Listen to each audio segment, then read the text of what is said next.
down in the middle of town. If you came through town to get here, they are all round up. So that's great. So we'll call our meeting to order, and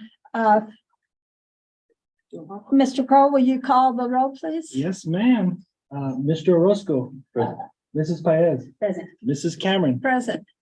Mr. Crowe present, and then is Mrs. Hernandez present? Yes, I am. And thank y'all for letting me appear virtually. I'm at a conference in Albuquerque. We're glad you were able to. Okay, if we'll stand for our Pledge of Allegiance. I pledge allegiance to the flag of the United States of America and to the republic for which it stands, one nation under God, indivisible, with liberty and justice for all. I salute the flag of the state of New Mexico, the symbol of perfect friendship among the united cultures. Thank you. Our next item is the approval of the agenda. Are there any changes or anything? There were no changes. Okay, I'll make that motion.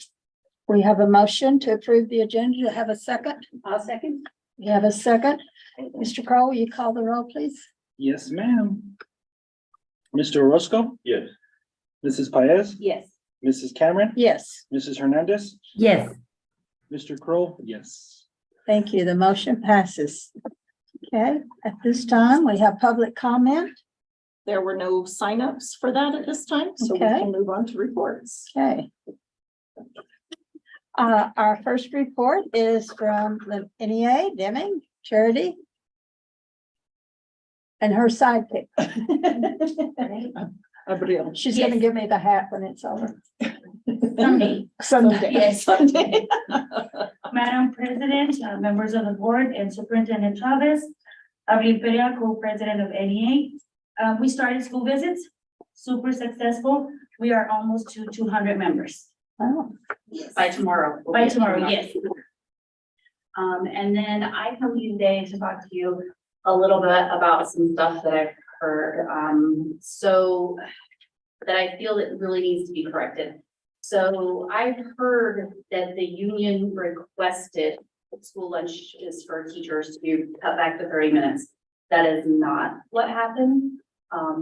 We had some cases where teachers were being told that they had to stay 10 minutes late every day for 7 hours and 40 minutes, which violates the CBA, and we objected to. And as a response to that, some other things were altered in the school lunches. We did not at any time request changes to school lunches.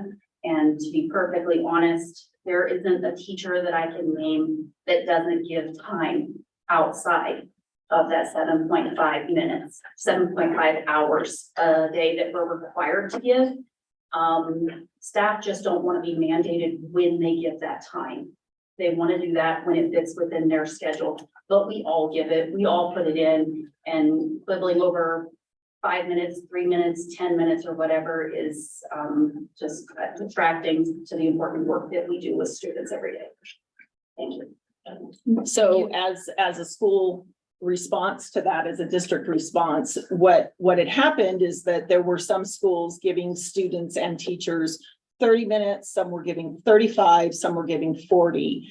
And there was a variation that was occurring at that time. So what we did is that the CBA, as well as the law, says the lunch is a duty-free 30-minute minimum lunch in order to be consistent, because we pay for lunches, which is approximately $240,000 a year to provide paid lunches for staff, for instructional staff. Everyone else has to sign out, clock out, take their time, and they do not get paid for it. In order to be fair across the board to everyone and to support that, we pulled back to the 30-minute lunch, and we originally asked if they would stay the extra 10 minutes. We changed schedules. That was not received well, so we moved everyone to the 30-minute paid lunch for instructional staff. They still don't clock out. We just adjusted lunch times. They were not working 7.4 or whatever hours. They were actually being paid for that time, whatever their lunch schedule was. So we have a difference in what we believe is occurring, and we've just become consistent in the 30-minute lunch, everyone, everywhere across the district for instructional staff. It is still a paid lunch. So prior to that, the discrepancy was 10 minutes? Anywhere from 5 to 10 minutes was the discrepancy. I think we had some at 30, some at 35, some at 38, some at 40. And so we just brought everybody to the 30 so that there was not discrepancy and inconsistency across the district, which is something we've been asked to do on many different occasions, not for lunch necessarily, but for other things to bring consistency to this. And so that is why we came back to, let's be consistent. And we did, and that's what we've done. What was the purpose of the 10 minutes after school? Was Because it was a 40-minute lunch break and bringing everybody to the 30, because we had staff who were only on the 30-minute breaks. We had schools that only did the 30 minutes. So we were bringing consistency to all instructional staff across the district. okay, I thought maybe it was like a No. 10 minutes after for like to make sure the kids make it to vehicle safety, that duty type stuff. Right. So now it's So all, we're Everybody is 30 minutes. They all still, friends now, we're good, huh? We're I back to think normal. we still disagree, but that's okay. Yeah, I that's mean, good. and then that's where I think So our it's good. relationship is that it's okay for us to disagree, but yes, we definitely don't agree on this particular item. And it may be a bargaining item that the union For next decides year. to bring back when did we do a open. survey of staff. We got over 100 responses, only over 100 responses, and it split 50-50 on whether staff want a 40-minute lunch or a 30-minute lunch. If staff is split 50-50, I can't in good conscience ask for a change to the CBA. Only if it was, I'd say it'd have to be at least 70% in favor of a change before we would actually go through and follow through. And without staff having responded to the survey on top of that, I can't in good conscience ask for that change. So Superintendent Chavez, is it based on the students' lunch schedule at different schools? It had been, and that's where the challenge was, because we didn't have consistency So- across the district. So how are we working it out now that now everybody has 30 minutes? So who's watching the kids then? So on a normal basis, the EAs and such and other people in the schools watch the We kids still during have their coverage, 30 minute, full during, coverage. so for instance, during their like 38-minute lunch. But if a school had 30 minutes of lunch, right, 35, and they cut back teachers to 30, they said that they had to go do hallway duty for 5 minutes. Or planning. There were different Or ways that planning. it was met.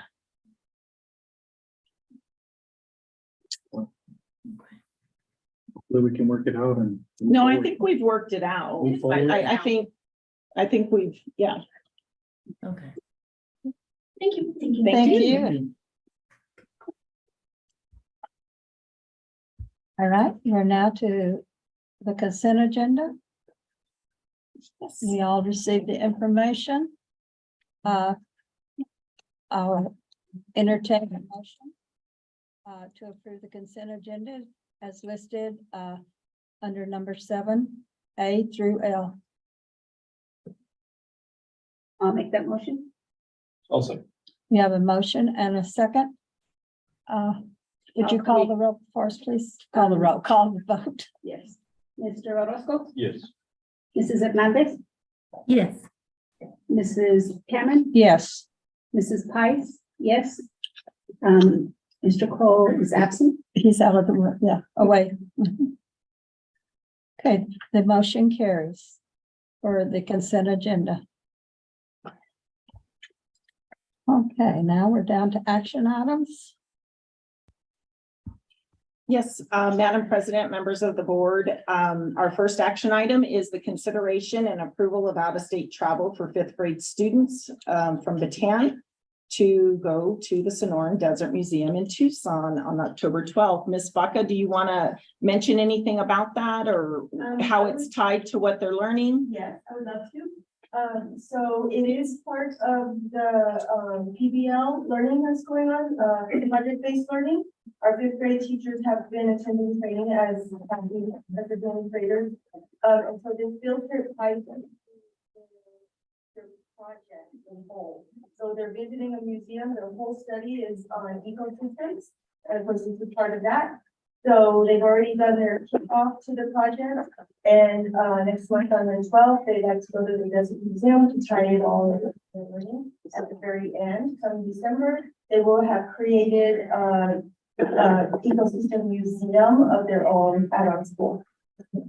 That we'll all get dates for, right? That- I love what they do. Thank you. Thank you. Okay.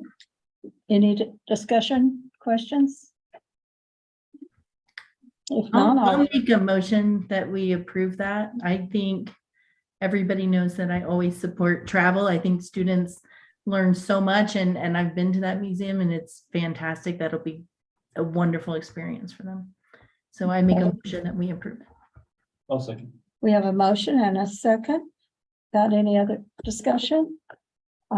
Would you please call the vote for the vote, Mr. Crowe? Yes, ma'am. Mr. Roscoe, Yes. Mrs. Paez, Yes. Mrs. Cameron, Yes, Mrs. Hernandez, Yes. Mr. Crowe, yes. the motion carries. Thank you. Thank you.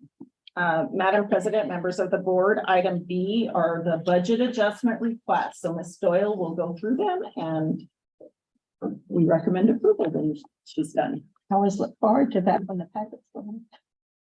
Madam President, members of the board, Superintendent Providence, you do have quite a number of budget adjustments before you this evening. The first one, number 11, you'll see is moving money so that we can purchase cafeteria tables at DIS. Number 12, this is actually a carryover from the prior year that we did have to receive the approval for. Your notice that we are moving to capital outlay, and this does require additional PED approval that Ms. Chavez did receive. This is to complete the expenses that were not actually paid out last year for our early college high school renovation. So we are moving those from our operation and maintenance to capital outlay. Number 13 is administrative technology for our My Little School staff. Number 14 is to, this particular fund actually is expiring at the end of this month, so we're moving money around so that we can fully utilize those funds. I did work with Mr. Sines on that. The number 15 was initially submitted and approved by you, but PED requested that we used a different fund, which is actually number 18. The number 18 bar, you'll see the decrease here, and the initial bar, the number 18. So I'm just reducing the budget in one fund and then increasing it in another. ECECD is a decrease bar. When I budgeted at the, tried to figure out in March or April, I did budget too much cash, so I'm just bringing it down to the actual amount of cash that we have available to spend. So this is a decrease bar here. And then I believe these two, or this number 17, we're actually talking a little bit about. This is for our capital outlay fund. So I believe that that will actually be approved later in the meeting. This is a combination of the two funds. This 3.6 million is two different awards that we'll be speaking to. Number 18, this is actually the increase bar for the decrease bar that we just did where the incorrect fund was used.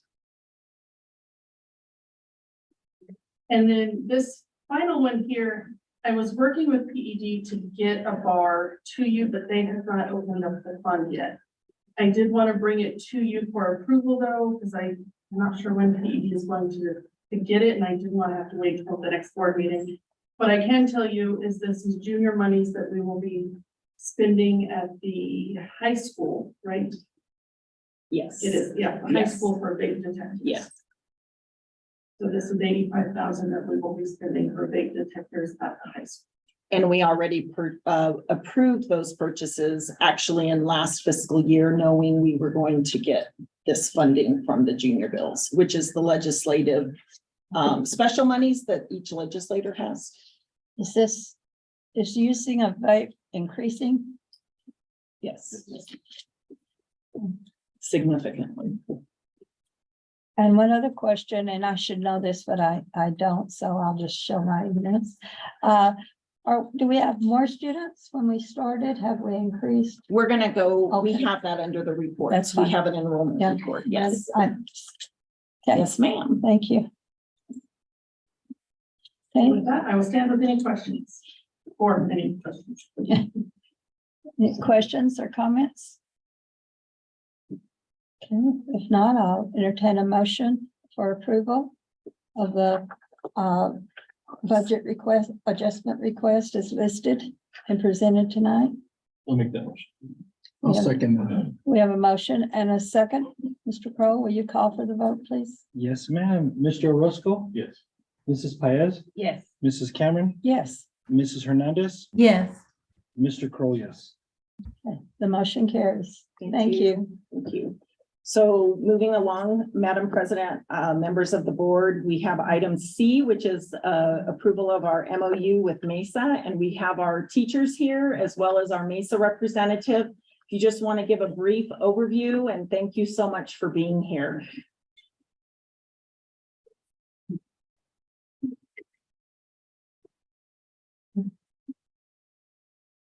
Madam President, members of the board, and Superintendent Thomas, thank you guys so much for having us.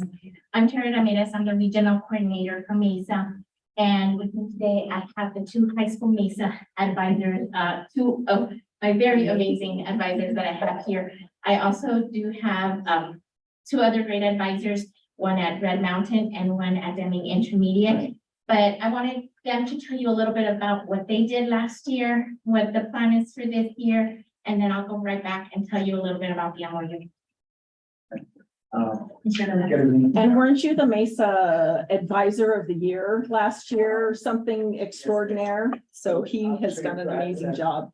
What we had last year for Mesa, we had this identified or recognized as the Science and Coach of the Year. for the state of New Mexico. And it was also awarded with coaching excellence for the entire United States. Wow, that's quite a.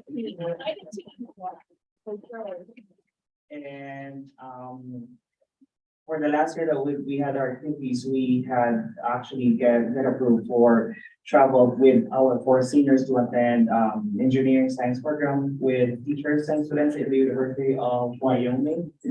And that was very successful. All the 4 seniors graduated with honors last school year. And they're pursuing engineering at the moment. Yeah.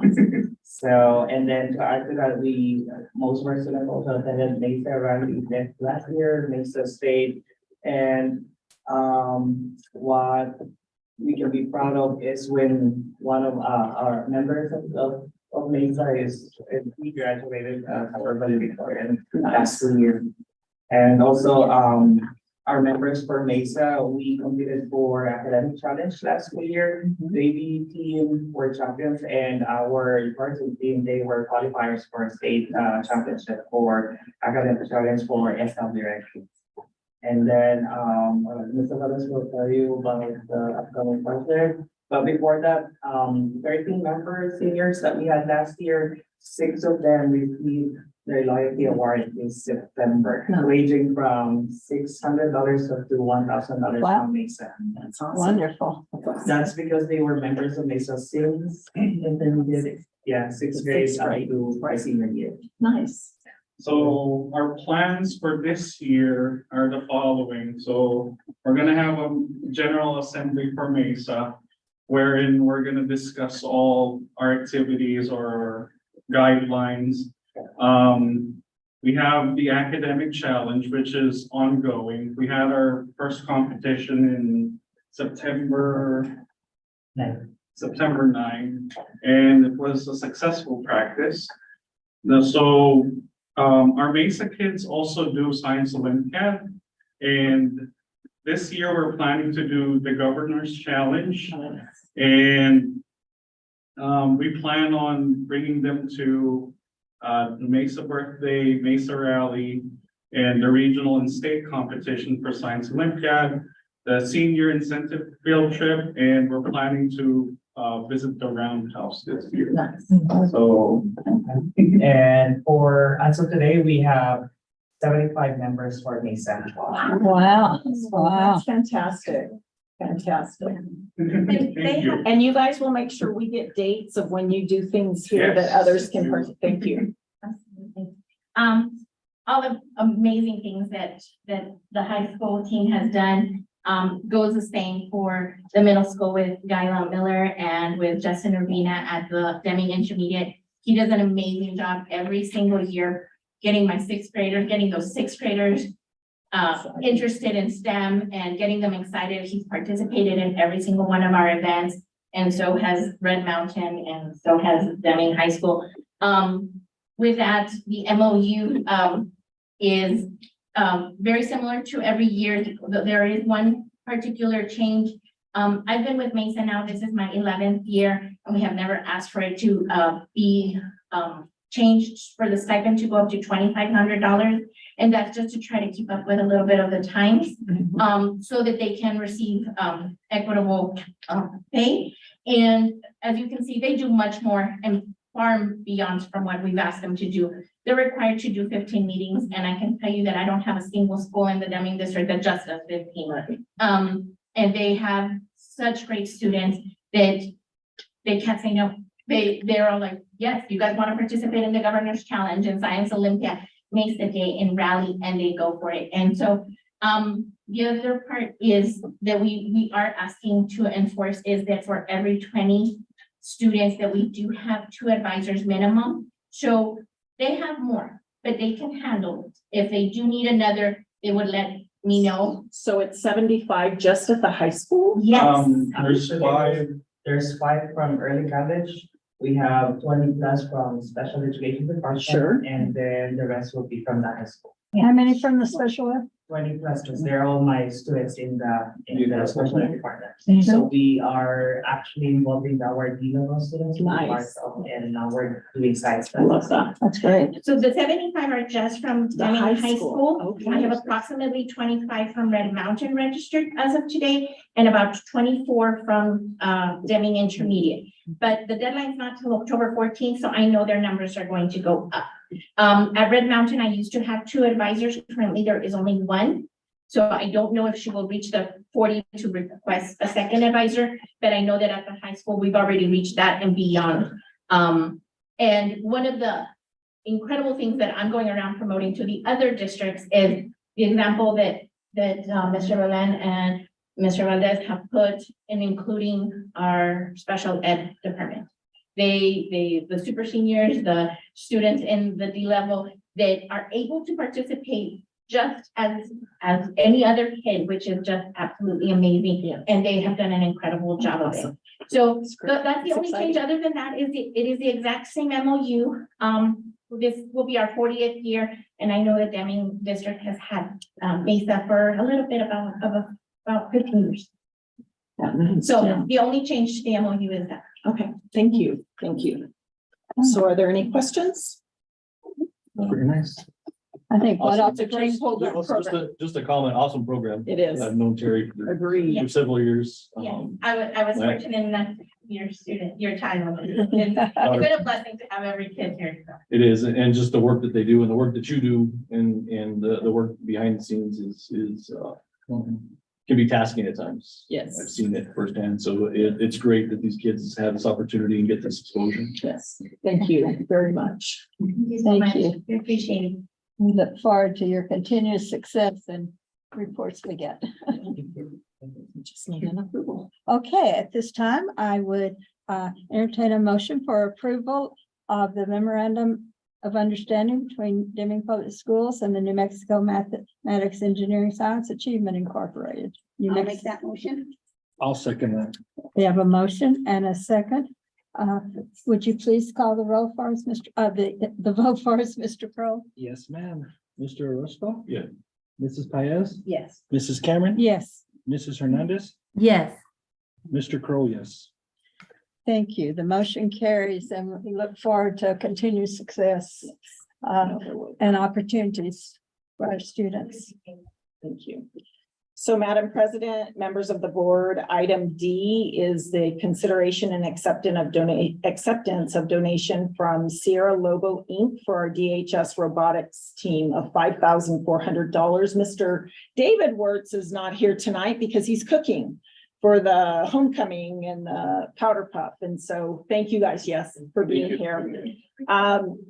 Mr. George Wirtz can share some information. He's been reaching out to. I just got a text. Awesome. And give you, but because it's over $5,000, you all need to accept it and approve the acceptance of it. So. Yeah, something like that. Okay, sorry, Madam President, members of the board, the superintendent. So what he said is, this is money from NASA. Every year they get funded by NASA. And that provides much of the money for their robotics program. But this year, the NASA had extra money and they gave them extra money. So Nice. that's where this money's coming from. They said since they housed the team for White Sands Test Facility, that's where this money. Okay. That's what I got. Thank you for punting. Super. So we just need approval. Okay, I would entertain a motion for the acceptance of the donation from Sierra Lobo to the DHS robotics team. I make that motion. I'll Do I have a second. One second. Oh, I'm sorry. Go Okay, ahead. yeah, it's okay. We have a motion and a second. Would you please call for the vote for us, Mr. Crowe? Yes, ma'am. Mr. Roscoe? Yes. Mrs. Paez? Yes. Mrs. Cameron? Yes. Mrs. Hernandez? Yes. Mr. Crowe, yes. Okay, the motion carries. Thank you. Awesome, thank you. So Madam President, members of the board, action item E is the memorandum of understanding, consideration and approval of the memorandum of understanding between Deming Public Schools and New Mexico PED regarding vehicle re-de-employment. That's quite a word. Mr. Chavez is here to explain it, and I think there's probably some other comments and questions we'll probably have before you approve it. But Mr. Chavez, Thank you, Madam President, members of the board, Mrs. Chavez. So, before you can see an MOU where we were asked by New Mexico PED, well, let me backtrack a little. They made a change in the migrant grant. Saying we no longer can house migrant recruiters for the program within our district coming out of our grant. So we had to change their title, their job responsibilities and adjust their roles. But with that, PED they've been asking for many years to give them back the two migrant vehicles that we house here in our district, to give them back to the state level so they can reassign them to state recruiting to go around the state to do the job that our people are doing here now.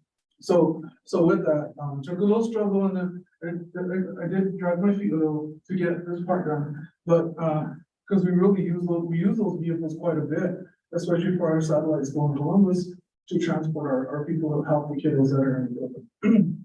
So with that, they finally, they said, we need the vehicles. So we created the MOU for y'all's permission to get that signed and I got the form today where we gotta sign over a gift that we're I've got to giving them sign a gift to the teams and stuff.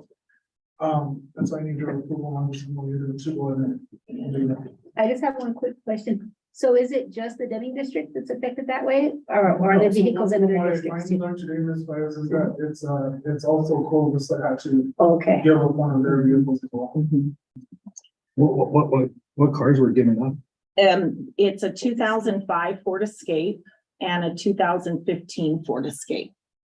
Those were the Is that vehicles gonna, is that purchased. gonna interfere with what's happening there in Columbus, where you're gonna get other cars to be able to go back and forth? No, luckily I have, Mr. Works there, they're gonna be taking care of us Okay. with another fleet vehicle Right. for that type of work. With the approval of the fleet, like replacement and refurbishment, and then getting vehicles at all the schools, making sure there was a vehicle, we were able to make sure we had enough for them to be able to check out and use as they needed. But they're not going in the fields anymore like they were before. That job has shifted over to state recruiters run from the state office. Which has opened up another can of worms. Yes, it That's has. not for this conversation. Yes, it has. So what's the approximate mileage? Because I know that the 2005 probably has Yeah, quite a bit of mileage on it. the 2005, we're gonna jump it to get it there. We're at that. So we're gonna Okay. jump the 2005 just to go park it at those public schools. Yeah. And that's a gift. But the 2015 was fairly low in mileage because it wasn't. It's not listed on here. I was just looking. Very, very. 5 is a 80, 90,000. And the other one's probably. And they still gotta have it or what? They still want- Yeah, and we actually took this to legal to see if there was anything we could fight them on. I mean, like, is there any reason to? The 2005, after discussion, it's really not a vehicle we would probably be disposing of it anyways. It was the 2015 that gets used quite a bit by our migrant programs. And they're really, because it's federal dollars and the way it flows through the state, yeah, we could have drug our heels a little bit longer. This has been going on since March. We've been dragging our heels. But in the end, wouldn't have probably gone our way because of the federal dollar tied to it. And why do they want it from us in Clovis? I'm a little confused why. So all of them, you can describe that, because aren't all the recruiters out of Las Cruces now? Yeah, so now they've housed, since Las Cruces is kind of the center, they've housed all of this, I don't say all of the state recruiters. Both state recruiters are now at Las Cruces Public Schools. And so there's two gentlemen trying to cover the entire state. And our district, for example, has approximately 70 students that are waiting to get identified so we can start services and start helping them through our department. And so it has slowed down the process. I did send an email to the state director. I copied you on that. No, I'm sorry. I did. We'll Just talk. voicing some. Yeah, we definitely have concerns. We just have very little recourse. Yeah, it seems inefficient, honestly. If we It have is. 70 kids and there's 2 people in Cruces and they want 2 of our cars and however many from Clovis, it just seems odd. It is. Honestly. It does. Agreed. But they have been trying for probably about 8 years now. Yeah. That they've been trying to recoup these and figure out their program and run from a state recruiter perspective. And they finally have launched it. Well, at least we got to keep it 8 more years. It was probably about 8 years ago, would you say? Yeah. So- Any other? Superintendent Chavez, are you asking us to approve it? Yes. Okay. Yes, we do need this approved and we just need to be done and move on and work the program the best we have right now. Okay. Are there any other questions or comments from the board? No. Anything else you want to add? No, I think this has taught us a lesson with federal dollars that we probably want to probably not purchase things that are really long-term assets because of the nature of the funding. So we're really trying to think about that differently as we look at federal funding that is flowing through the state. So yeah, it's just taught us a lesson, I think. Yeah. Any other comments? If none, I would entertain a motion for the understanding between MOU between Deming Public Schools and New Mexico Public Education Department regarding the vehicle redeployment. Do I have a motion? I'll make that motion. We have a second? I'll second. We have a motion and a second. Mr. Crowe, will you please take the vote, please? Yes, ma'am. Mr. Orozco, Yes. Mrs. Paez, Yes. Mrs. Cameron, Yes. Mrs. Hernandez, Yes. and just because I can, I want to vote no. So, Can't say I didn't think. that. Totally respect that. Yeah. it's I very agree. I agree. Thank you, Mr. Chavez. Okay.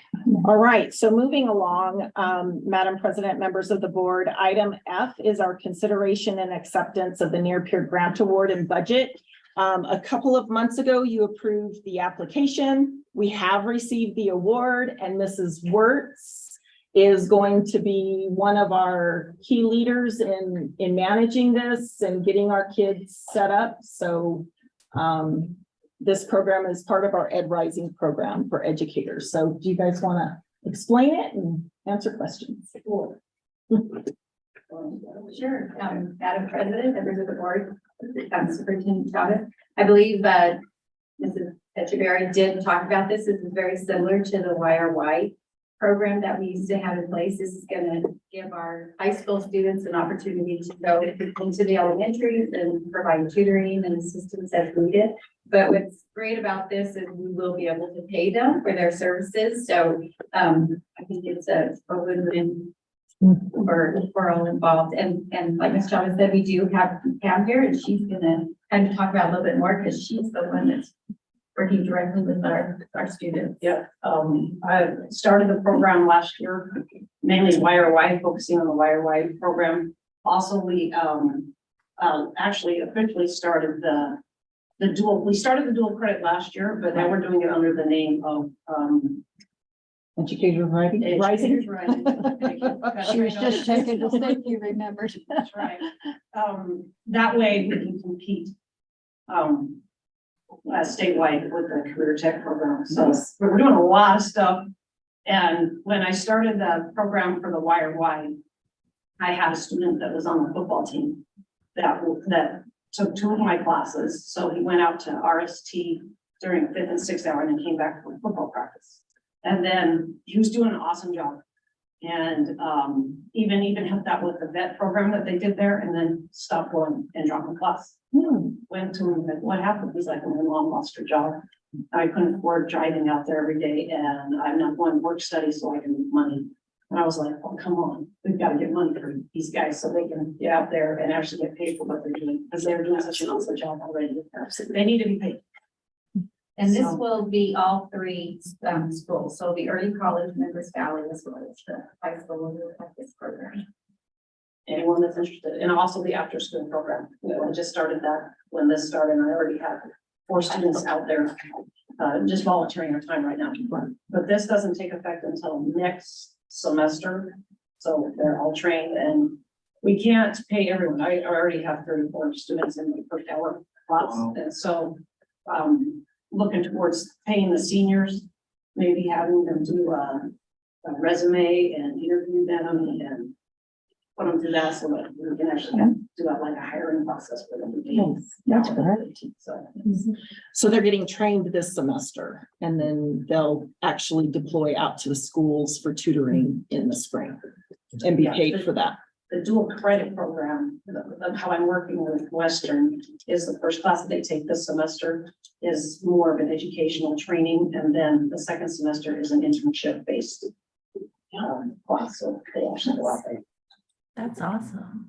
Yeah, it is. And hopefully they'll stay here and be our teachers. That's I had several seniors this year apply to be substitute teachers awesome. after that program. Yes. Wow, I've got a question. So what's the pay rate that the kids are It'll be getting? minimum wage. So it'll be, what is it? What is it in January? 12? 13. 13 in January. 13 an hour in January. I definitely agree that a lot of students really just need that financial Assistance. support. Yes. When it comes to transporting from one school to the other, That's also part of this. So we can transport them. That's also included in the budget. so they're gonna be transported on a bus or? Well, it'll depend on the number, right? So we have the Suburbans available. Okay. They will be able to. And you'll they'll have be a at place. multiple school sites. And we also have them, if they can't drive on their own. Yeah, Over there. because like you said, that was an issue with the YRY, is Yeah. getting kids to where they needed to be. Yes, that's something we can get into Yes, as part of the transportation part of the budget. great. Any other comments? If not, I would entertain a motion for acceptance of the near tier grant award and budget as presented. I still move up or second, whichever. Let's start you down. Rosso moved. Mrs. Hernandez second. You got one of the two, whichever Right. one, it doesn't matter to me. Well, I heard you first, so I I put you there. Okay, would you take the vote, please? Yes, ma'am. Mr. Orozco, Yes. Mrs. Paez, Yes. Mrs. Cameron. Yes. Mrs. Hernandez, Yes. Mr. Cole, yes, and a great program. Congratulations on Yes. it. Pretty amazing. The motion carries. Thank you. Thank you.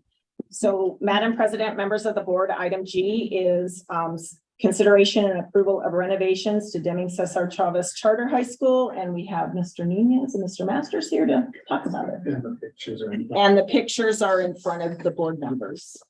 I'm chairman of the board. Superintendent Chavez. To give you a little history, and I'll give Mr. Matthews to give you the number because it's a number. I met with some gentlemen from the American Legion, and he came up to me and said, I want to do something for your school. He has done some projects and has fundraised throughout the district and given some to every school. He says, I haven't done anything for you. I would like to do something for you. And what is something that your school needs? So during our construction, we brought in our portables. We had to get rid of our basketball courts that we had outdoors. So right now we only have one court and it's indoors. And I'll tell you the truth, it's a pain in the butt in charging when kids are eating and balls are flying everywhere. So we have to wait till people finish eating. So we asked for a basketball slab and a court, and they agreed. They're going to provide everything for us. So we're happy to have this collaboration with the American Legion, and these are people that we consider heroes and people that are just people in the community with good moral principles. So we were delighted that they're going to do something for our school, but ultimately we do have to ask permission from you all for any development in our school. And I will have Mr. Masters explain the dimensions of what they're going to do, and hopefully we can start sometime this month. Thank you all for having us. As you can see by the picture here, this is kind of from the north side. And where the dump trailer is, towards this line of portables, there's actually 2 portables right there, is the location for the permanent structure would be. The maximum size on that would be about 5,600 square foot, 90 by 60 is maximum. It will fit. We consulted with Ms. Stoffer and Mr. Works, and again, thank you and thank God very much. Locating old utility lines from whatever century, whatever year, whatever decade, and very helpful. And they helped us kind of locate the appropriate place where we could put this. And as Mr. Nunez said, this is just a huge gift from the American Legion, and we'd like to be. It's okay with you guys. Now, this is an addition, not anything other will be involved in that. No, in the basketball court. Yeah. It's just a slab, it's cement. Slab, Okay. with the permanent structures, right? with- Permanent goals. Yeah, I just wanted to make sure I understood. Yeah. Okay, any other questions? Well, we were just kind of discussing what the cost would be to put something like that in. So Mr. Worth would know better on the concrete, but just to do this thing that we're even thinking about, to have it a little bit color so it's not so slick and Right. just the staying on that is about 17,000. So the concrete itself, I would say about 60,000. Yeah. No. No, it's not gonna be that much. About 130 a yard, just how many, however many yards. So we're going to go. How deep? How deep, 6 inches or? 4 inches. 6 inches. Oh, we're at. About 9,000. Yeah, I was gonna say, that sounds more like about 15,000, 9 to 15. Yeah. Any other questions? No, just curiosity. Great question. I think it'll be a great addition. Also could keep some of the dirt down too. And the ball line in the cafeteria, trust me. That's not working. Any other comments or questions? If not, we'll entertain a motion for let's see, that's number H, isn't it? G. G, consideration and approval of renovations to Deming Cesar Chavez Charter High School. Would you take the vote, please? Or a motion? I thought we had a motion. I'll make that motion. I'll second that. Okay, we have a motion and a second. Now would you take the vote, please? Yes, ma'am. Mr. Roscoe? Yes. Mrs. Paez? Yes. Mrs. Cameron? Yes, Mrs. Hernandez? Yes. Mr. Crowe, yes. okay, the motion carries. Thank y'all. Thank you. We'll look forward to To your, your basketball tournament. do you have a Yeah. ribbon cutting when you do this or? If the weather permits, we'll. Okay, I just wanted to know. Madam President, members of the board, item H is consideration and approval of the resolution for disposal of assets, and Mr. Wertz is here again to go over the one item that we are looking to dispose of, correct? Yes. Yes, good evening, Madam President, members of the board, Superintendent Chavez. What I'm asking for is the disposal of an ATV that was recently purchased and recently stolen. We had 2 nights where the fencing was down around Memorial Stadium and getting replaced. And one of those nights they broke into our storage and took a relatively new ATV. And so we need to remove that off of our inventory. So that's pretty much. But there was a police report done. There's, everything's been submitted to It the hasn't been insurance. recovered at this point. Doubt that it will be. Insurance is already covered. Right. That's sad though, isn't it? Yes. Mhm. Okay. Any other questions, comments? Did I entertain a motion for approval of the disposal of assets, the ATV purchased? I'll make the motion. Have a Okay. second. Mrs. Hernandez, second. Yes. Okay. Would you call for the vote, please? Yes, ma'am. Mr. Roscoe? Yes. Mrs. Paez? Yes. Mrs. Cameron? Yes, Mrs. Hernandez? Yes. Mr. Crowe, yes. the motion carries. Thank you. Is there- And Mr. Wertz is still here because we have item I, Madam President, members of the board, consideration approval of the district's preventative maintenance plan, which is a required plan. Madam President, members of the board, Superintendent Chavez. It is September, and every September I come before you and ask for approval of this preventative maintenance plan, which is basically the document that we go by to run our department. It tells the state what our plans are, what we do, along with many other things that are included in that. It is a key component when we get our schools graded, our what we call our F mark. It is a grade on 0 to 100, and that is 10 points of that grade. So that keeps us up there, and as long as that's approved and on file, we get those points automatically. So the one thing that I will note in this particular plan is we recently hired on an individual to be our energy manager and systems manager.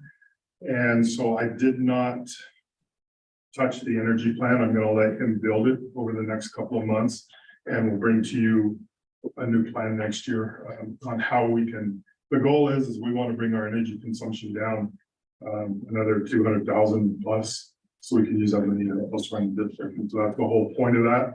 And he will be going around and making recommendations, and we'll be meeting and trying to get policy and things put in place to reduce our energy consumption. So that's a big part of the plan that didn't get touched. And the rest of it, there was minor changes here and there, and we had some additions over the year. I do add to that as we find out things and change things, we change it over the course of the year, and then what you get every year is the updated version. So I stand for any questions.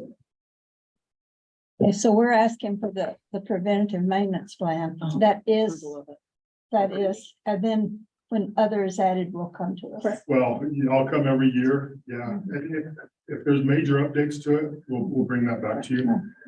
Most of the time, they're just very minor, adding facilities and different things like that. But what this is so that I have the ability then to send this into the state for their approval. And last year, our the plan for the first time went from, I think they have satisfactory, good, and then outstanding. We've always been in the good category. Last year we hit outstanding. So that was good. It just means we're kind of hitting what they asked. That's great. Thank you. Okay, any other comments? Then I would entertain a motion for approval. I'll make that motion. Okay, I'll second that. okay. Would you take the vote for the approval of the district's preventative maintenance plan? Yes, ma'am. Mr. Orozco? Yes. Mrs. Paez? Yes. Mrs. Cameron? Yes, Mrs. Hernandez? Yes, Mr. Kroll, yes. okay, the motion carries. Thank you. thank you.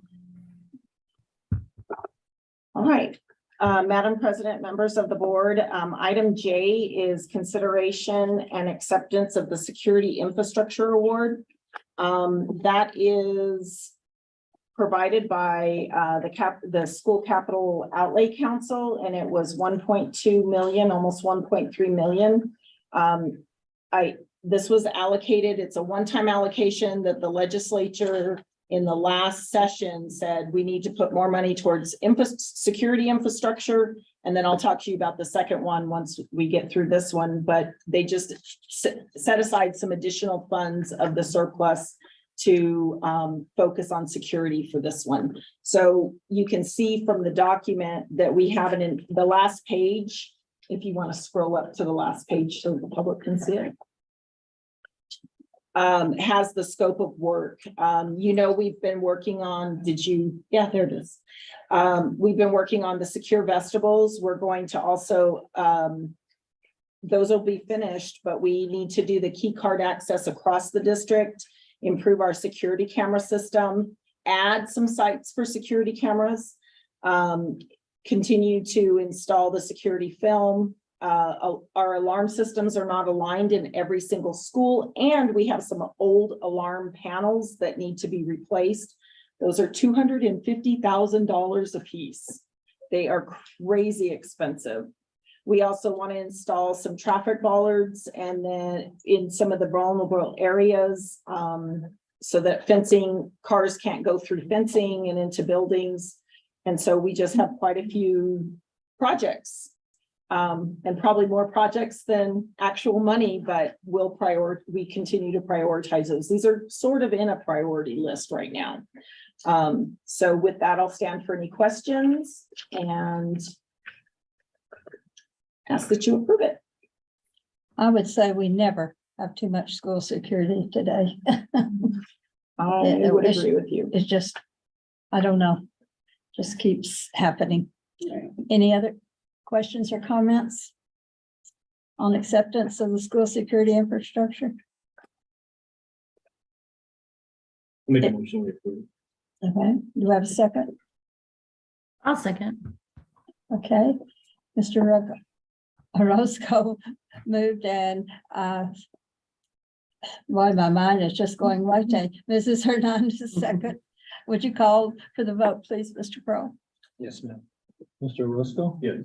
Mrs. Paez? Yes. Mrs. Cameron? Yes. Mrs. Hernandez? Yes, Mr. Kroll, yes. Thank you. The motion carried. Thank you. Madam President, members of the board, the last action item is item K, and it's the consideration and acceptance of award for career technical education facilities and pre-kindergarten facilities. So again, in that outlay money from the legislature at this last session, they allocated money specifically for CTE facilities as well as pre-K facilities or for maintenance and repair of public school buildings in this next year. And if you look at the scope of work on the last page, we are, as you know, we're in the middle of our My Little School renovation. Costs tend to be significantly higher than they've been in terms of construction. We're still keeping our part as close to the bond money as we can, but it seems like the bond never stretches far enough. So what we did here is we don't really know exactly how this money will be spent. other than to say that we know that there's going to be additional funds needed for the pre-K for my little school. We also know we want to provide any support for infrastructure with our CTE facilities. If there's any kind of electrical, or we can't buy equipment. I wish we could, but it's not designed for that. But we can't upgrade our facilities to handle certain pieces of equipment and that sort of thing. So, and then make sure that everything is ADA compliant. That's one of the issues across our district that we, with some of our older facilities, is that we don't have ADA compliance.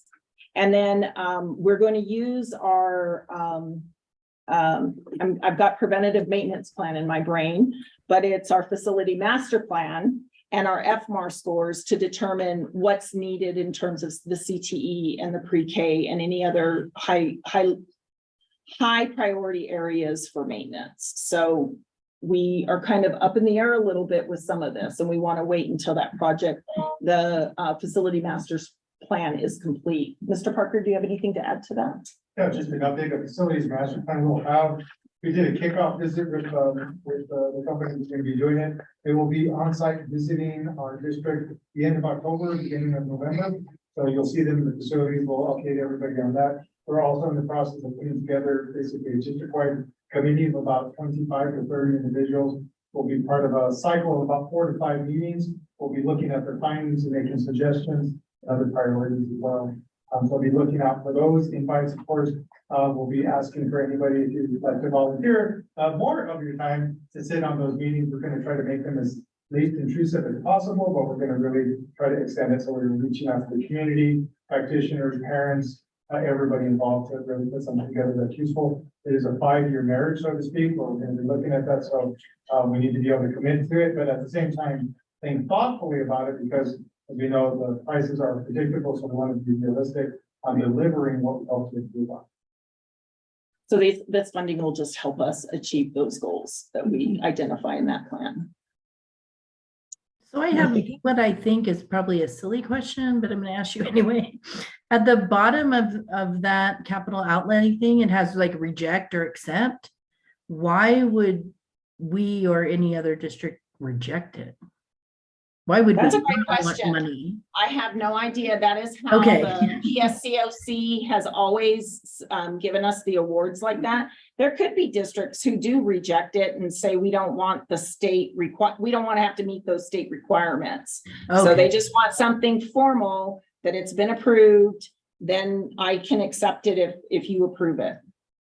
Okay, yeah, no, I just couldn't imagine why we wouldn't want money. So, okay, I appreciate that. I agree with you. I'd also think that sometimes you accept something and then later some may want to come and say, oh, this is more than I thought it would be. Sure. That's So what that- I was thinking. Maybe there was something I was missing. Okay. Okay. All right, well, at this time, The motion. yes, entertain the motion for acceptance of award for career technical educational facilities and pre-kindergarten facilities. You have a motion? I'll make that motion. You have a motion. Do I have a second? I'll second. Okay.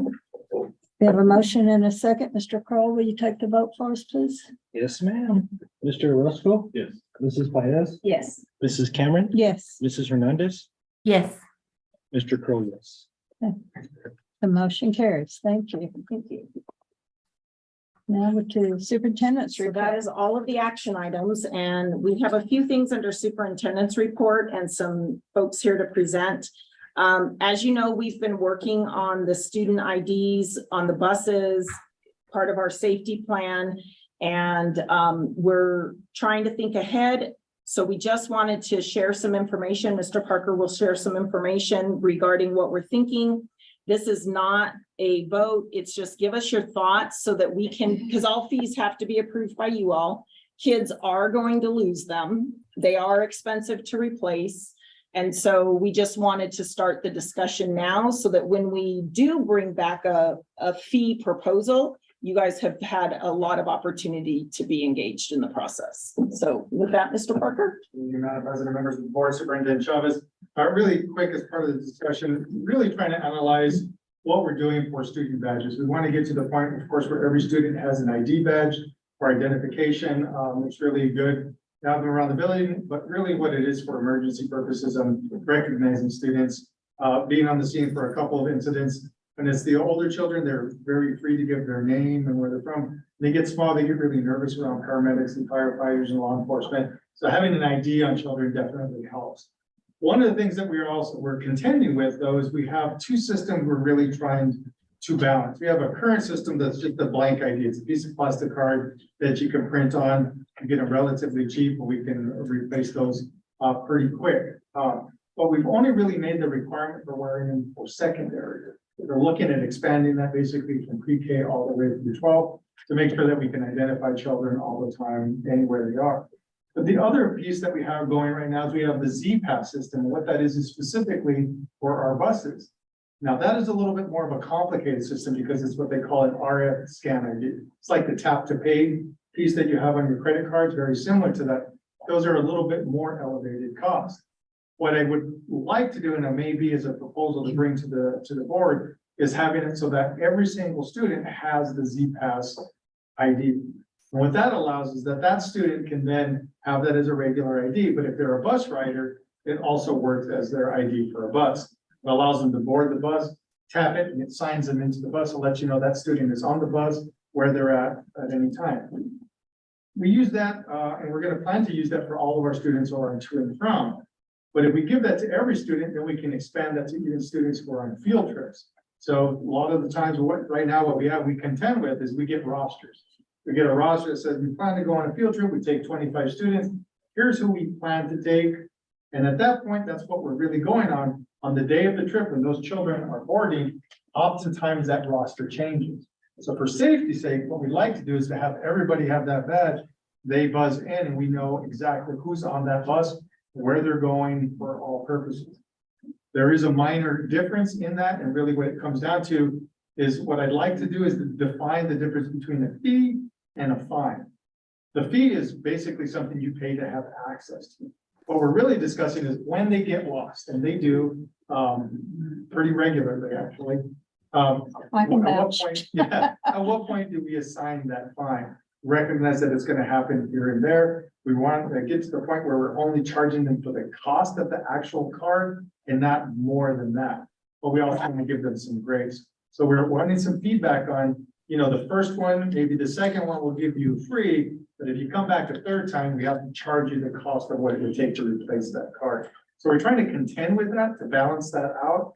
We anticipate at the beginning of the year when we get ready to do it, we do district-wide Z-Pass anywhere from about $15,000 to $20,000 to Z-Pass every single kid. And that can be used on Infinite Campus, it could be used regularly, and it can be used on to and from. So we're trying to navigate that, but we want some guidance from the board about what you feel about it's a negotiable piece for the fine. At what point do we have to start charging families or students for lost or damaged badges? Recognizing that if it's damaged because it just gets old and it breaks and the lanyard's cracked, of course, we wouldn't charge them for that, but if they lose it regularly, do we want to impose a fine for that? Or is the board's posture to say, you know what, no matter what, we're just gonna give you a new one every time with a new line. So that's kind of where we are for discussion. I'd love to hear your thoughts on it. I think there needs to be some penalty attached to it because in the end, it'll cost the district a bunch of money, but it also instills responsibility because you go out into the real world and you lose things. They just don't keep giving you things and giving you things and giving you things. There's a component in there that you have to pay a fine or you have to pay a fee to be able to get it back again. And if we're truly teaching our kids that we're truly cutting kids out at the 12th grade where they're ready to face the world. Well, that's part of facing the world is you have to at some point have to pay some things like that. Have to be responsible. So are you guys gonna go ahead and do this all the way across with the elementary kids also and all that? So they're gonna have the fine also if they lose it, and also the high school kids, it's gonna go all the way across? That would be part of the proposal, so it's uniform. And what we're really trying to do is make the price be like reasonable. It's really like the cost of replacing that plus whatever ink it takes to do that. That's one option. And then how we're gonna collect the money? Are we gonna give cash, be able to give cash, or are we gonna have to get an app to accept the cash or? Yeah, no, I think what we would probably do is really make it just open so that families can just, if they're gonna do it, then we have to be, we're gonna impose this fine.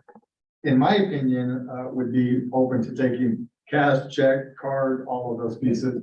And not have to pay a surcharge for any kind of company to do that, although, as anybody knows, what was a business, if you accept Visa, you're paying on the back end. But sometimes it would be easier just to accept cash and charge, so we would have to navigate that process and build that protocol out. And you have the price of the item? Yeah, actually, so I've been doing it in these change because of supply and demand. I think we can get down to the point where the Z Pass with a lanyard to replace those would be about, we keep it about the $5 fees of what currently is being charged at the high school, or a lost one that is just a regular cheap one with a lanyard. So they would come with the card, a Z Pass, and a breakaway lanyard that comes along with it. And I think we could keep it about $5 a piece if we have to replace it. That replaces the card, the lanyard, possibly a sleeve to keep it in, and any ink that would take over time to replace the card. And that would be, of course, if we buy it in bulk, right? If we buy less, this is the price that goes up. So there's some cost savings if we buy a lot. We do have students that cross the border every day. And so the average paid for a person daily is about $20 or $25 for a day's work. So $5 comparably is pretty expensive for them. And so there's special populations like the migrant kids or the homeless kids or kids that are really in a financial difficulty. So maybe there could be a reduced fee for some of those kids, or maybe some kind of a. Those kids keep their IDs to pass the border every day. And they don't lose them? Better. They actually, no, they do amazing Because I know if they don't have it, they can't come. Better at keeping their passes than anybody else. I agree. Well, maybe read not, Mr. Simon, I know that's not your signing over, just speaking about the students who went back and forth to the court, getting back about their IDs.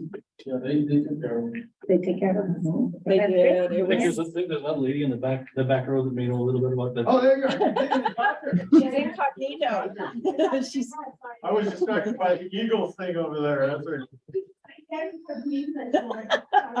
a broken relate. You can relate. The kids who do come Across across, they the tend to take care Will you stand? better, but they tend to take better care of their DPS And the computers. than their ID. The ID, they did move it a lot, but their DPS was the one that got on the bus. Right. So, but. But it's gonna be incorporated now together. Yeah, That's what we're working towards. They're gonna take care of it, but the ID they did, that one, all students tend to lose it, and because, it was just a small fee, they would just pay and we had to keep making them, So like with that Z Pass, and this is just a, give them my background. But, so whenever we issue a new one, does it deactivate the previous one? Yes. Oh, that's, Like, you can't have two people with the same ID scanning to get on the bus. Yeah, it'll just kind of be flagged. It's there. They're on. Yeah. Yeah. But it has their It's like picture when you on get there a new, too. when So you it's get a like new they can, credit they can card. use it. Yeah, it does have their picture on it, so, but if it's really, the Z Pass is really for the. But there are some things that if we wanted to do in the future that can be activated through RFID, different things like that, or participation in events and things like that. That's a future piece, but there could be some more incentive to do that as well. What are people in the district saying about the fee, and what are they saying about this new technology we're gonna be using? So we're basically, we haven't rolled it all out yet. I know that when we did the Z Pass, it was received very, very well. They took care of them, they did all that. It's good technology because then you're able to see who's on the bus exactly, when they're on. We have not rolled that out comprehensively across the district for all students. And there's definitely been some concerns. The administrators at the elementary have been wondering about like, how are we going to logistically manage all this? So we're working through some of those things. We just wanted to start the conversation and bring it to you all so you had some input as well. How many districts are doing that? With the IDs, I think it's just about everybody. Everybody. The Z Pass, I'd have to get back to you on that because that is usually used for transportation purposes mostly. And then some districts, like there was one that I think was Jefferson County charges up to $15, which kind of flagged me. So I actually was looking at Z-Pass amount, so, well, that was a little much. And they're able to do it, so they're able to do it. The little kids are doing it, everybody's doing it, so they're able to do it. It's more than adequate to be. Yeah, able to even do it. little kids who are getting on the bus out there. No, but we're gonna have them in the schools too, right? Right. Yes. So they're capable of doing. So one of the concerns that has been brought is with the pre-K specifically, and for kindergartners. So we won't want them wearing these like when they're on the playground. We wouldn't want. We'd hang them up. So one of the thoughts was using like, the climbing clips. What are those, carbonara? Caribbean. I'm hungry. I'm thinking about food. And hooking those to their backpacks so that it's not a something that could be dangerous on them, that could get caught and hung up on things. So there's a lot to consider, and we're trying to figure all that out as we think But about don't it. they make also wristbands for the kids and stuff like that? Oh, there's a lot. Oh, that's a good So, idea. I mean, wouldn't that be a lot easier and then you can just, Definitely, that is an. I mean, that's might be an option. And so, Those get lost, those are a little bit more costly. 'Cause they're Fancy, and Yeah. use them on Maybe for the little kids. cruise Yeah. ships and things like that they use, but it's the same kind of technology, you're right. Are we charging anything now? There were very few kids who could not pay, and so we were finding them. Yes, so- When we put it into their account, they would have time to pay it later on, they didn't have to do it right there and then. Or payments And even. so- We accept payments. Very few kids who could not. And I know that with McKinney-Vento and with the migrant, there is a possibility to tap into those funds. As long as the social worker or the whoever's working with the kids knows about it. So, yeah. And that's kind of why we want to have some consideration, because we know things happen, right? Right. If there's for a first and second loss, by the time we get to a third loss, it's like we would be close, kind of like. Right. So there's a lot of free. Right. And then back to your, and I think, Ms. Hernandez had a question. But really quick, before I forget, there are some allowabilities on forgiving certain fines for certain groups of students who fall under protections, such as McKinney-Vento and migrants. And then even for our district, there is not as much protection, but even for our Title I identified students, which even though we're a Title I district, not every student is identified Title I, but there could be some allowances and flexibility with that as well. okay. Definitely. Yeah.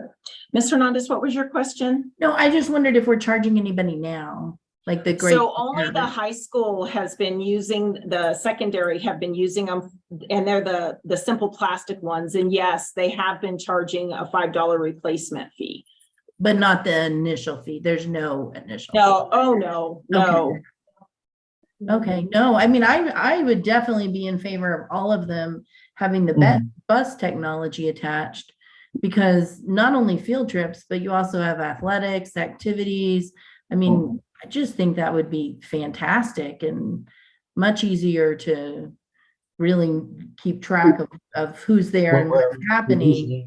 I'm even wondering, kind of to Ms. Paez's point and Mr. Parker's point, I mean, I wonder if you could even code them so it says, okay, you know, if you had to replace it, we would know on there that it's McKinney-Vento child or it's a Title I child. And then it brings up a question, do you want all of that information on there? But I just was thinking there might be a way where like the school secretary could just scan it and say, oh, you know, you don't have to pay the replacement, or your replacement's $2 instead of $5. Or Well, they would have Well, that they wouldn't have to- information in their system too, so. if they lost it, they wouldn't be scanning it. They would have to look their names up. that's true. Okay, good point.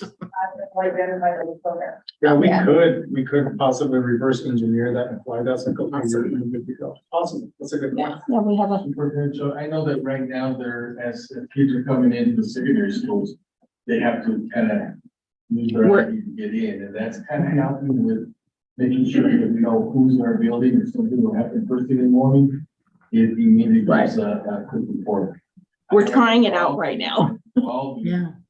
classrooms where they have to go in and scan it in the classroom and leave at the same time, so we're the nurse, we'll check with the nurse, see whether they're. So it's that idea is gonna be very important for getting in and out of the schools. I think it's just evolving with the time. It is. That's the times that we're in, and Yes. we're all gonna have to just grow accustomed to it. It's just like putting on shoes. I think it gives also a feeling of safety for our parents who are sending their children to school. Absolutely. So we're stuck on $5. That's what it's gonna be. We're locked in. We're not locked into that. I mean, we No. could adjust. So what is it? It's just, you don't know yet. $5 is what I was looking at our last PR, our purchase order. It's about $2 and some for the actual card, 40 cents for the line. And this is, of course, if we buy it in bulk, plus what we're trying to anticipate fees. And then the plastic sleeve is about $5 a day. And that's like bare minimum cost of what it takes to replace that. And that's with the Z or whatever. That's with the Yes. Z Pass, yes. But that would be, of course, if we buy that like district wide. Now, if we do lesser amounts, that cost may go up to maybe closer to 7. Currently, possibly even 10 is what we're at right now, because we're only doing Z Pass for our to and from. But so the more that we do, the more comprehensive are, the more we can benefit from a lower replacement fine, so to speak. Right. Thank you. Any Any other other questions? input or things you want me to consider when I So- bring this back for proposal? So let me go back, because I think my mind wandered back there on something. Each child pays for the student. We buy the initial and then the replacement, We they. buy the initial 2, Uh-huh. and then on the third one, they would have to. That's kind of what we were What we're thinking, and that's why I wanted to bring it as just kind of an input from you all. Because we don't want it to be a burden, No, but no. if someone's losing and responsible, Multiple that's a times, difference. right. And all this information would be stored in the cloud, so when we do have to print another, we just bring it up, print it, enter the new code for whatever the new RF code is. It deletes the old one, puts in the new one, the old one's dead in the water, and now they have a new card. So they don't have to do anything fancy, it's already held in the cloud. Yeah, Okay, thank you. All right. All right, Thank you so much. sounds great. if we just, this would, we're talking about this for next year. It'll be this year at some point, but we're not ready for that yet. Okay. Okay, maybe We a just want- semester or something. like that. Probably. Practice implementation and playing around is the. Yeah. So we're probably gonna have some overlap, where maybe some students will have 2, like the old one. Right. And then the new Z pass. But the other thing is we want to do is make sure that they're in the hands of the children on day 1 when they start getting busted. So we're trying to figure that out. That part out too. Okay, thank you. Okay, Thank you, Mr. Parker. The next item on the report is just the hunter safety grant. It's something that we'll be bringing to you, and I just wanted you to know about it. I thought it was going to be almost ready, but just to give you a couple of statistics, we had 7 start the course, 3 successfully completed, but we started late in the year. So we intend to offer it again and have 2 sessions rather than just 1. You'll be approving that grant, asking questions about that when we get it ready to submit. Okay. Any questions, comments? No. Okay. And then enrollment, to answer your question from early on. Ms. Parnell, do you want to do this or you just want me to do it? Okay, so we are up. number 15. Leslie is happy, right? Yeah. So we are at 5,141 students total. I believe we were right at 5,000 last month. Can you send that to? Yes, Yeah, we okay. can get this sent to you. Yeah. But 293 of those are pre-Ks. So we have K-12, 4,856 students, but it has come up. And then That's because we found the ones we had talked about last time, or is it because they just, new ones came in? they come back after Labor Day. We have a lot of students come back after Labor Day. They just don't come in August. And I think our success liaisons Have been really hitting it hard. They have been. For those no shows, we're up 630 students. Yeah. Yeah. So our success liaisons are critical. Say that again. And you enroll. And we have some new enrollment too. Yes. Yes. And Batan's busting at the seams. Yes. Did you find a kindergarten teacher? Hopefully. Okay, good. Awesome. That's awesome. Any questions on enrollment? Great. And then we also wanted to give you an update on staff vacancies, and I actually made a copy of what you provided me today, Ms. Trejo. So if you'd like to just quickly go over it. Okay, Madam President and members of the board, Superintendent Thomas.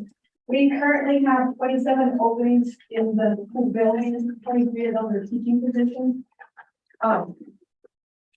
And their Bell, I want to say, is the only elementary that is fully staffed. Ivy's got one kinder teacher, which hopefully we're filling, and she's got one sped. But PK, we've got 4 positions open. Sped, we do have 6.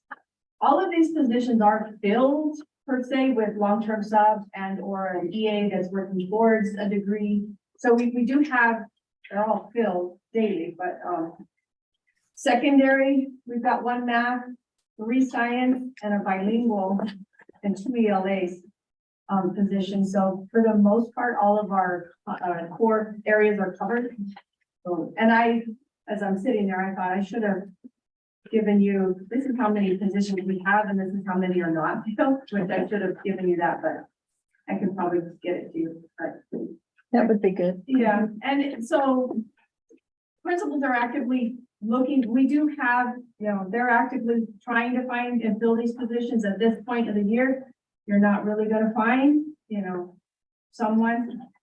And we do have some applicants, but a lot of them are from the Philippines or other areas where, There's visa there's issues. visa issues, so it would take time, even if, so a lot of them, just to initiate the visa, we've got to do a job offer, and then it could take up to a year to get this done, so in some of those cases, it's, we've gotten some really good teachers, but it takes time, so. Well, That's where we're at right now. kudos to Bell School, I guess. Yeah, right. Yeah. So Ms. Trejo, are we working with those applicants that require visas so that maybe they would be here next year?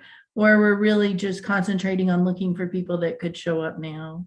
We are currently searching for people that can show up now. We do vet every applicant to make sure, okay, do they have the credentials? Could they come? And right now, we just don't have any that are good to go, so. Our goal is to get a certified teacher in every classroom, but. Yes. The first time we've had an update like that, so thank you.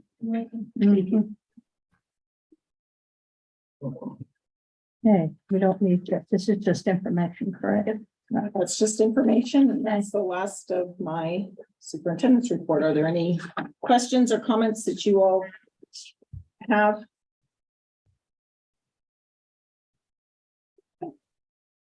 No, I see none. Okay. I guess now we're to announcements. Yes. Our board member, any requests for agenda items?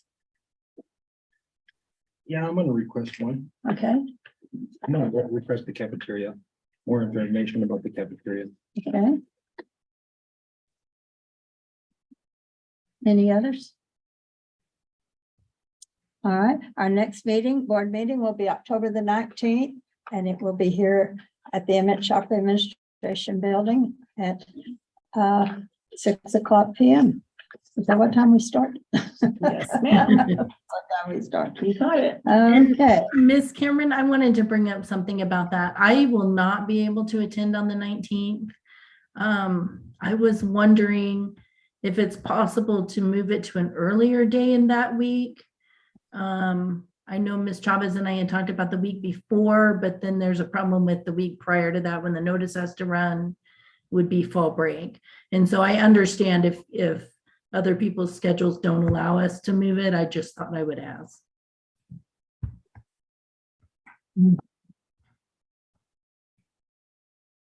If it doesn't work, it doesn't work. So what day would you propose, Ms. Hernandez? That week, I could do Monday, Tuesday, or Wednesday. That so week. the 16th, 17th, or 18th? Yes, any of those would work for me. Do you guys have a preference, or is? Not Mondays, Mondays are. I don't think for everybody, but maybe Tuesday, Tuesday is, The 17th. yeah. is the 17th okay for everyone? Sure. Okay, Same time, 6:00? Thank you all. I really appreciate 17th it. is not gonna work for me. Oh, It's gonna have to be, why don't we just do Wednesday, the 18th? Can we do that? Is that okay with everyone? The 18th? Okay, I appreciate it, y'all. Thank you. All right. You'll bring refreshments for that night, okay? I will. I'll bring Halloween candy or something. Oh, okay. Any other request? Okay. And guess that's it, huh? The next meeting will be October the 19th. No, it'll be the 18th. I mean, the 18th, just as you said that, I still Just changed put it. it on to the, I better change it on my phone right now. And it'll be here at the Shockley Administration Building. And with that, without any other information, I'll move for adjournment. And we need a motion to adjourn and then a motion to move into closed executive session. And move into closed executive session. I make a motion that we adjourn And and move into closed executive session. And please read the. read the rest. I'll read it. No action will be taken as a result of the closed executive session.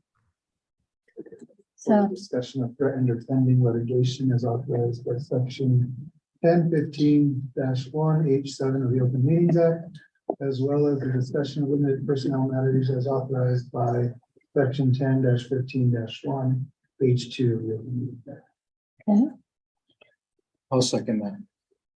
okay, would you take the vote? Yes, ma'am. Mr. Orozco? Yeah.